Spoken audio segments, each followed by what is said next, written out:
Kalian pernah mikir nggak sih, kenapa ya kalau kita cari sesuatu di Google, ada website yang selalu muncul paling atas, sementara yang lain kayaknya terkubur entah di halaman keberapa? Nah, itu bukan sulap, bukan sihir. Itu namanya SEO. Dan di pembahasan kali ini, kita bakal bongkar tuntas semua rahasianya, satu persatu.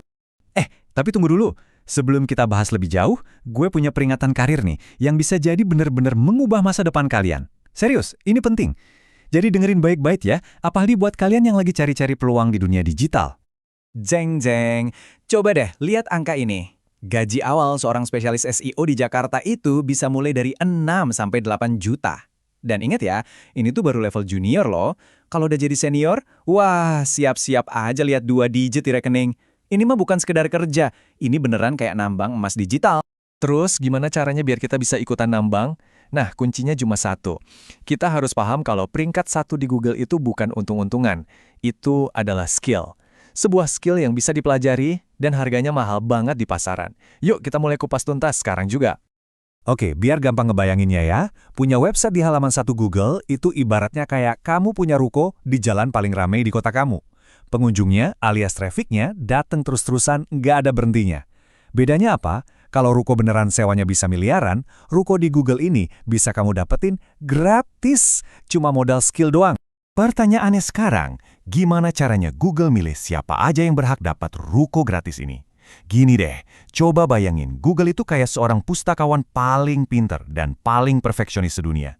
Dia punya sistemnya sendiri buat ngatur semua buku. Penasaran kan gimana cara kerjanya? Yuk, kita bedah otaknya Google. Jadi prosesnya tuh ada 3 langkah sederhana. Pertama, crawling. Robot-robot Google, kita sebut aja laba-laba digital ya. Itu jalan-jalan ke seluruh penjuru internet buat nemuin konten-konten baru. Kedua, indexing. Semua konten yang ditemuin tadi dicatat dan dimasukin ke dalam perpustakaan digital super besar milik Google. Nah, yang terakhir, dan ini bagian paling pentingnya nih, ranking. Pas kamu ngetik sesuatu, si pustakawan ini bakal nyariin dan nampilin website yang paling relevan dan paling bagus di urutan teratas. Keren banget kan? Terus gimana caranya kita ngerayu si pustakawan super pinter ini biar milih website kita? Rahasia nomor satunya adalah kita harus bisa kayak baca pikiran orang-orang yang lagi nyari. Kita wajib tahu persis apa sih yang mereka ketik di kolom pencarian Google. Dan inilah yang kita sebut riset kata kunci. Oke, jadi apa itu kata kunci atau keyword?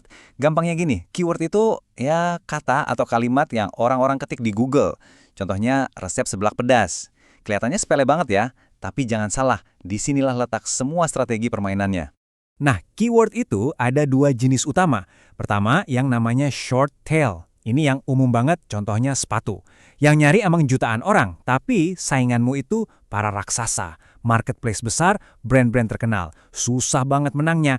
Tapi ada jenis kedua, dan ini dia cheat code-nya buat kita. Long tail keyword. Contohnya, sepatu lari pria anti air murah. Super spesifik kan? Orang yang ngetik ini tuh bukan cuma iseng lihat-lihat, mereka udah siap ngeluarin duit. Jadi kesimpulannya apa? Semakin spesifik kata kunci yang kamu targetin, saingannya makin sedikit. Dan yang paling penting, orang yang datang itu udah niat banget buat beli. Makanya buat pemula, jangan coba-coba adu jotos sama para raksasa. Mending kita main cantik di ganggang sempit yang lebih spesifik. Disitulah letak kemenangan kita. Oke, kita sampai di bagian terakhir nih. Dan ini mungkin bagian yang paling krusial dari semuanya. Gue mau kasih satu tips pamungkas yang jadi pembeda antara pemain SEO amatir sama yang udah master.